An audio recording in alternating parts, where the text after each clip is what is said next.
네, 구독자, 시청자 여러분, 또 새로운 한 주가 시작됐습니다. 월요일 아침 정말 힘차게 시작하시고, 이번 한 주도 정말 즐겁게 잘 보내시면 좋겠습니다. 네, 오늘 새벽에 또 새로운 소식이 하나 전해졌죠. 오펙 플러스가 원유를 감산하겠다고 좀 기습적으로 발표를 했는데요. 이게 자산 시장과 더불어서 이 암호화폐 시장에 어떤 영향을 미치게 될지 좀 알아보고요. 그리고 또 여러 가지 소식들을 함께 좀 공유를 해보도록 하겠습니다. 자, 그리고 제가 시황 말미에는 꼭 어떤 기술적인 분석들에 대한 어떤 트위터리언들의 자료들을 공유를 했는데, 자, 그 부분은요, 제가 너무 수박 겉핥기가 되는 것 같아서 별도의 영상들로 또 제작을 해서요, 조금 더 자세하고 심도 있게 좀 접근을 해보려고 합니다. 자, 그럼 오늘 영상 시작하겠습니다. 네, 저는 7권의 책을 쓴 박 작가입니다. 카카오톡에서 크립토 트렌드랩이라는 커뮤니티를 운영하고 있습니다. 현재 약 3,000분 가까이 참여를 하셔가지고요. 활발한 대화와 정보 공유를 하고 계십니다. 투자를 혼자 하시기에는 외로우시고 힘드신 분들은 함께 참여하시면 도움이 될 것 같습니다. 자, 영상 내용이 괜찮으셨다면요. 구독, 좋아요, 알림 설정, 댓글 정중히 부탁드리겠습니다. 오펙 플러스가요, 하루에 116만 배럴을 자발적으로 감산하겠다고 발표를 했어요. 이 목적은 시장의 안정을 위한 결정이다라고 하는데, 자, 여기에 대해서 여러 언론들은요, 동일한 해석을 내놓고 있어요. 미국과 산유국의 갈등이 이제는 최고조에 이르고 있다라고 하는 거죠. 네, 제가 어제 미국과 중국의 이 통화 패권 경쟁에 대해서 영상을 하나 만들었죠. 자, 그 얘기와 연결되는 부분들인데요. 자, 그러면 내용을 조금 더 상세하게 볼게요. 자, 석유 수출국 기구 오펙. 이게 이제 중동 국가들로 거의 이루어져 있고요. 여기다가 러시아 같은 나라들은 오펙 소속 국가가 아니에요. 근데 이제 더 많은 산유국들이 있죠. 그래서 산유국들 더 추가로 합쳐가지고, 오펙 플러스라고 부르고 있거든요. 그러니까 전 세계 뭐 대부분의 산유국이다라고 볼 수가 있겠죠. 근데 이 나라들이요, 지난해 10월에 하루 원유 생산량을 200만 배럴 줄이기로 이미 합의를 한 상태였어요. 그런데 이번에 116만 배럴을 추가로 줄이겠다라고 얘기를 하고 있는 거거든요. 그래서 이 결정이요, 결국 미국 행정부와 사우디의 긴장을 높일 수 있는 그런 트리거가 될 수 있다라고 얘기를 하고 있습니다. 자, 작년에 7월 달에 유가가 굉장히 급등을 했었죠. 기름 가격이 굉장히 많이 치솟았을 때 이 바이든이 급하게 사우디로 날아갔어요. 그리고 빈 살만을 만나가지고 증산을 요청을 했는데, 그때 이 미국 대통령으로서는 아마 수십 년 만에 최고의 굴욕들을 많이 당했어요. 빈 살만한테 굉장히 좀 굴욕적인 어떤 처사를 당하고, 그게 굉장히 외신들의 또 헤드라인이 됐거든요. 자, 그러고 나서 이 오펙 플러스가요, 증산은커녕 감산을 결정을 하게 되는데, 그게 지난해 10월 미국 중간 선거를 앞둔 상황이었어요. 굉장히 전략적이죠. 바이든을 굉장히 당혹스럽게 하려는 목적이 굉장히 다분하게 있었던 거예요. 그때 미국은요, 굉장히 물가가 이제 유가 때문에 많이 치솟다 보니까 이걸 좀 잡아야 됐던 거죠. 그래서 부탁을 했던 건데 거절을 당한 거예요. 그리고 지금 시점을 보시면 또 선거가 내년이죠. 얼마 그렇게 남지 않았는데 미국이 물가를 이제 어느 정도 잡아간다라고 하는 시점에 이렇게 감산을 결정을 하게 되면요, 당연히 유가는 상승을 하게 될 거고요. 물가도 덩달아서 상승을 하게 될 가능성이 이제 높아지는 겁니다. 네, 조금 더 자세한 표를 보시면요, 이 사우디아라비아가 이 50만 배럴, 그리고 나머지 국가들 다 합쳐가지고 116만 배럴이고요. 그 외에 러시아 50만 배럴은 별도예요. 그러니까 다 합치면 166만 배럴을 이제 감산을 하겠다는 거죠. 자, 그렇게 됐을 때 가장 이제 중요한 거는 시장에서는 불확실성을 가장 무서워합니다. 어떤 결과가 나오면요, 그게 좋은 결과든 나쁜 결과든 어쨌든 주가가 상승할 가능성이 높은데, 새로운 불확실성의 어떤 변수들이 생겨나게 되면은 굉장히 또 급격하게 반응을 하게 되거든요. 그래서 지금 이제 코인 같은 경우는 이 고래들이 조금 매도하는 그런 움직임들을 보이고 있는데, 아마 미국 자산 시장도 마찬가지로 오늘 밤에 굉장히 좀 요동치는 모습들을 보일 가능성이 높아요. 물론 이 부분은 미국 행정부가 어떻게 빠르게 어떤 대응책을 마련할 것인가에 어떤 변수들이 또 있겠죠. 자, 그리고 물가가 잡히고 있다는 시그널들이 많이 나오고 있었죠. 뭐 CPI부터 PC도 그렇고, 그리고 소비자 심리 지수 같은 것들도요, 굉장히 많이 꺾이고 있다라는 그런 시그널들이 나왔는데, 그게 이제 제동이 걸리게 된 거죠. 자, 그리고 미국의 이 금융 정책에도 이제 새로운 변수들이 또 생겨나게 된 거예요. 결국 가장 중요한 건 제가 말씀드렸지만, 시장이 또 불안 상태로 가게 될 가능성이 높아졌다, 이렇게 해석할 수 있습니다. 네, 보시면 이제 바이든이 방문했던 그 시점부터 해서요, 계속해서 이제 유가는 뭐 등락을 거듭했지만 굉장히 하락을 하고 있었는데요. 이게 지금 이제 하루 사이에 갭을 이만큼 남기면서 굉장히 또 상승을 하는 그림이 나오고 있습니다, 유가가. 네, 오펙 플러스의 이 오일 가격 타겟이 80에서 100인데, 어제 80에 딱 도달하는 그런 그림들을 보여주고 있어요. 그런데 문제는요, 여기서 이제 끝이 아니라는 거죠. 사실은 더 본격적인 문제들이 이제 진행이 되고 있어요. 브릭스가 제가 어제 이제 영상 자체가 브릭스와 G7의 어떤 갈등에 대한 부분들이었는데요. 이 브릭스가 8월 달에 정상회담을 개최를 하는데요. 그냥 이제 대놓고 새로운 국제 통화를 발행하겠다라는 논의를 하겠다고 얘기를 합니다. 그래서 그 전 단계로 새로운 국제 통화가 발행되기 전에는 위안화 같은 이런 회원국 간의 통화를 사용하겠다라고 얘기를 하고 있거든요. 자, 이 브릭스 보시면요. 브라질, 러시아, 인도, 중국, 남아공이 5개국을 의미했던 거죠. 그런데 여기다가 아르헨티나, 이란, 인도네시아, 튀르키예, 사우디아라비아, 이집트까지 지금 계속해서 참여 의사를 보이고 있어요. 그러니까 지금 굉장히 빠른 속도로 이 세를 확장을 하고 있는데요. 이미 브릭스 국가 간에는 위안화를 통한 결제가 시작되었고요. 그리고 중국과 브라질도 자국의 어떤 화폐들을 가지고 무역 결제를 하기로 했어요. 이제 달러를 완전히 배제하기 시작한 거죠.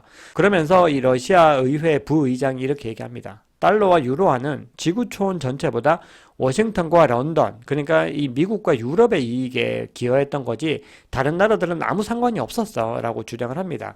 그러면서 이제는 러시아, 인도, 중국도 동등하게 이제 올라서겠다라고 주장을 한 거죠.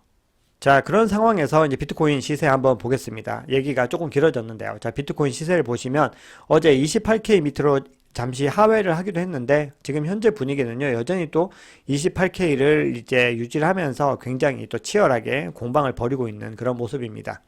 네, 어제 전체적으로 코인들의 가격은 좀 하락을 했고요. 그 중에서도 또 XRP는요, 굉장히 또 리또속이 또 되는 것인가라는 의구심을 또 많이 줬는데 어제는 또 한 2% 정도 또 반등을 했습니다.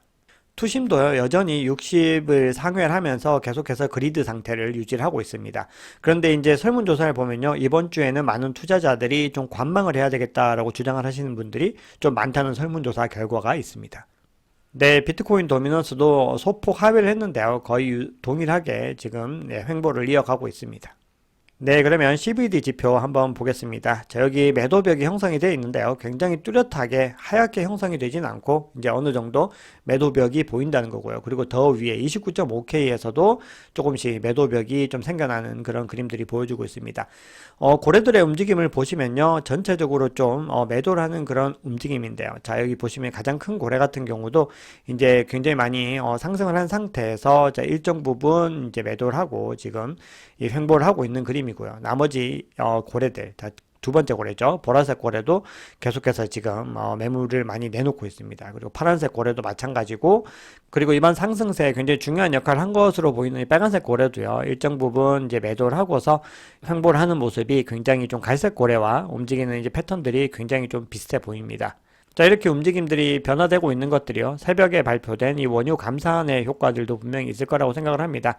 어쨌든 비트코인을 비롯한 가상자산도 엄연히 자산이기 때문에요, 지금 이 상황에서 굉장히 또 인플레이션에 대한 새로운 변수들이 생겨나는데 일시적인 영향들을 계속해서 받을 수밖에 없다라는 부분들이고요. 네, 이렇게 좀 다른 움직임을 보이는 이유는요, 아마 새벽에 발표된 이 오펙 플러스의 원유 감산 이슈가 관계가 있을 거고요. 자, 이 가상자산, 특히 비트코인이 인플레이션 해지에 특화되어 있는 자산이고, 그리고 지금 그걸 증명하고 있긴 하지만요, 시장의 어떤 단기적인 변화에 대해서는 계속해서 어떤 불확실성을 반영할 수밖에 없죠. 이게 계속해서 이게 인플레이션 해지라고 해서 이런 시장의 돌발 상황에서 계속해서 상승을 할 수는 없는 거기 때문에, 그래서 여러 가지 변수들을 계속해서 관찰해야 되는 이유가 되겠죠. 네, 리플 같은 경우도요, 상승분을 상당 부분 반납을 하고 지금 현재 이 시점에 머물고 있는데요. 지금 제가 촬영하는 시간 기준으로는 살짝 또 상승하는 움직임을 보이고 있더라고요. 근데 제가 반복해서 강조드리지만 이런 단기적인 등락은 리플에서는 현재는 중요하지 않다라는 부분 기억을 하시면 좋을 것 같습니다. 자, 리플 커뮤니티를 대변하는 이 디튼 변호사가요, 계속해서 본인의 의견을 트위터에 게시를 하고 있어요. 근데 이렇게 얘기를 합니다. 아마도 리플에게 유리한 판결을 내릴 거라고 전망을 하고 있고, 또한 이 리플 자체 성격 및 2차 판매에 대해서도 언급을 할 거라고 보인다는 거예요. 그래서 양측 중에서 꼭 누군가가 승소를 한다면 그건 리플이 될 것이다 라고 얘기를 하고 있고요. SEC가 승소하기에는 너무 광범위하게 뭔가 확장이 됐고, 이 진술 자체가 굉장히 구체적이지 못하다라는 부분입니다. 여기에 대해서 법원에서도 SEC에게 굉장히 많은 지적을 하고 있다. 자, 이 부분을 강조를 하고 있습니다. 근데 너무 많은 기대감들이 올라가 있는데요, 역시나 재판의 결과는요, 이 리플 측에서 주장을 하는 부분들이기 때문에 우리가 곧이곧대로 믿기는 어렵다는 거예요. 근데 여기서 만약에 패소를 했을 때에도 분명히 알트코인에 그리고 리플에 굉장히 큰 영향이 있겠지만 장기적으로 리플의 가치는 상승할 것이 것이라는 그런 믿음을 가지고 있을 때 이 리플에 투자를 할 수가 있습니다. 자, 어제는요, 오랜만에 도지코인이 조금 깜짝 반등을 했는데요. 자, 그 이유가 이제 일론 머스크가 트위터 관련된 계획들을 공개적으로 이야기를 한 거거든요. 자, 일론 머스크가요, 월스트리트 저널과의 인터뷰에서 이렇게 얘기를 합니다. 트위터의 가치는요, 앞으로 2,500억 달러 이상이 될 것이다 라고 얘기를 하고 있어요. 현재 200억 달러와 비교를 했을 때 10배가 훌쩍 넘는 그런 가치를 가진 기업으로 성장하게 될 거라는 거예요. 그게 이 트위터 2.0의 목표라고 얘기를 하고 있거든요. 자, 어떻게 이게 가능한 것인가? 여기에서 이 일론 머스크가 트위터를 인수한 목적이 나옵니다. 일론 머스크가 트위터를 인수한 목적은요, 뭐 자유로운 공론장, 뭐 여러 가지 어떤 언론의 자유, 그리고 발언의 자유 이런 부분들도 분명히 큰 비중을 차지했지만 가장 중요했던 건요, 세상에서 가장 큰 금융기관으로 발돋움하는 겁니다. 그래서 요 정도 가치가 뭐와 거의 비슷하냐면 JP 모건 같은 기업들과 거의 비슷한 수준이 되는 거거든요. 그리고 세계 최대의 금융기관이 되는 포석이 바로 X.com이라고 얘기를 하고 있어요. 자, X.com은 페이팔, 그 유명한 결제 시스템 페이팔의 전신이죠. 자, 일론 머스크는요, 이 트위터와 X.com의 어떤 연결고리들을 통해서요, 모든 것이 가능한 앱을 만들려는 목표를 가지고 있습니다. 그리고 그게 가능하게 되면요, 굉장히 결제가 간편해지고 이 앱 하나에서 모든 것을 할 수 있기 때문에 현재 트위터 회원들과 더불어서 굉장히 그 영역을 확장할 수 있을 거라고 얘기를 하고 있죠. 그리고 그 샘플을 뭘로 들고 있냐면요, 이 텐센트에서 만든 위챗을 들고 있습니다. 자, 그리고 일론 머스크가요, 이 도지코인의 시세를 조작했다라고 해서 이 투자자들이 고소를 한 사건들이 있었어요. 여기 보시면은 2,580억 달러, 거의 뭐 한화로 쳤을 때는 거의 한 2, 30조 정도 되는 규모의 어떤 또 소송을 냈는데요. 여기에 대해서 일론 머스크 측에서 이 소송을 기각하라고 이제 법원에다가 얘기를 했습니다. 이 맨하탄 연방 법원에다가 얘기를 한 상태고요. 아마도 이 소송 자체는요, 워낙에 뭐 허구적이에요. 왜냐하면 이게 일론 머스크가 뭐 도지코인에 대해서 포스팅을 했다고 해서 그게 시세 조작과 관계가 되느냐? 그렇지 않죠. 왜냐하면 트위터에다가 뭐 가령 예를 들면 마크의 캐시우드 같은 경우는 뭐 비트코인이 148만 달러 갈 것이다. 뭐 이런 것들도 포스팅을 하잖아요. 근데 일론 머스크는 그런 가격에 대해 포스팅을 한 적도 없고요. 그냥 도지코인을 갖다가 그냥 언급만 했을 뿐인데 이걸 시세 조작으로 할 수 있을 만한 근거는 거의 없다는 거죠. 그래서 이게 아마도 이제 기각이 될 가능성이 높아지면서 또 도지코인에 대한 기대감들이 높아지고 있는 부분들이 있습니다. 제가 도지코인과 일론 머스크의 어떤 관계성에 대해서 이제 디지털 에셋이라고 하는 매체에다가 지금 이제 칼럼을 하나 보내놓은 상태예요. 아마 조금 조만간 이제 게시가 될 텐데요. 보시면은 어떤 그 관계들을 좀 명확하게 아실 수가 있어요. 거기서 제가 주장한 거는 도지코인에 대한 어떤 일론 머스크의 발언들이요, 뭐 장난이라고 치부하시는 분들이 너무 많으신데 그렇지 않을 거다라는 게 제 개인적인 의견입니다. 절대로 도지코인에 대한 매수 매도 추천은 아닙니다. 자, 지금 보시면요, 역시나 도지코인은 그 깜짝 반등을 했는데 또 상승분을 많이 토해내고요. 이런 상태에 있습니다. 자, 도지코인에 대해서 많은 분들이 생각하고 있는 것들이요, 아무래도 아직까지는 좀 반 정도는 장난 정도로, 그러니까 굉장히 도지코인에 대해서 진지하게 바라보지 않는 시선들이 많이 있다는 부분들을 알 수 있습니다. 네, 코인베이스의 전 CTO가 3개월 안에 100만 달러 간다라는데 이제 베팅을 한 거죠. 근데 이 베팅에 대해서는 많은 분들이 뭐 좀 부정적인 인식을 하고 계세요. 근데 이분이 굉장히 또 유명한 이 비트코인 팟캐스터인데요. 자, 이분이 그런데도 불구하고 비트코인의 100만 달러는 언제나 옳다라는 부분이에요. 대부분의 이 비트코인 지지자들은요, 장기적으로 100만 달러까지는 충분히 갈 것이다라는데 좀 의견을 많이 모으고 있습니다. 자, 물론 단기적으로는 여러 가지 부침들이 많이 있어요. 지금 영국에서도요, 뭐 VC 암호화폐 투자가 전년 대비 무려 94%나 감소했다, 뭐 이런 기사들이 나오고 있고요.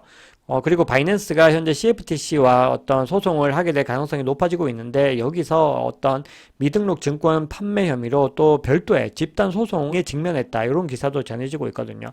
지금 변수들은 굉장히 많다는 거를 보시면 알 수 있어요.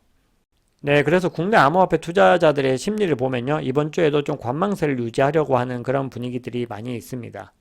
자, 이번 달에 또 굉장히 많은 변수들이 생기고 가격에 영향을 줄 수 있는 부분들이 생겨날 텐데요. 아까 전에 이게 원유 감산 부분도 있고, 이 비트코인과 이 가상자산에만 특화된 어떤 이슈들을 보시면, 일단 리플 소송에 대한 결과는 계속해서 지켜보셔야 되고요. 그리고 이더리움 샤펠러 업그레이드가 13일 날 예정되어 있죠.